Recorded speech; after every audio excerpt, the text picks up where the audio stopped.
Pasca bercerai dengan Angga Wijaya, Dewi Persik langsung dekat rekannya Rian Ibram. Bahkan Rian Ibram mendadak melamar Dewi Persik dalam acara ulang tahun Pagi-Pagi Ambyar yang kedua. Hal ini sontak membuat Dewi Persik kaget dengan kejutan dari sahabatnya itu. Hingga Rian Ibram mengeluarkan kotak cincin dari dalam saku celananya itu.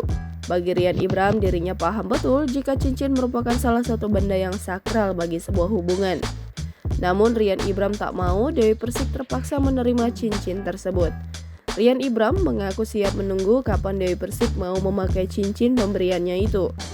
Semuanya sudah siap, baru boleh kamu pakai cincin ini.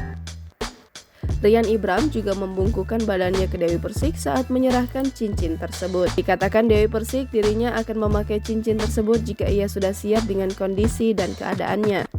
Rian Ibram mengaku tak mau memaksa Dewi Persik memakai cincin berlian pemberiannya itu. Hingga Rian Ibram meminta doa yang terbaik untuk hubungannya dengan Dewi Persik. Jangan lupa subscribe, share, komen, dan like ya!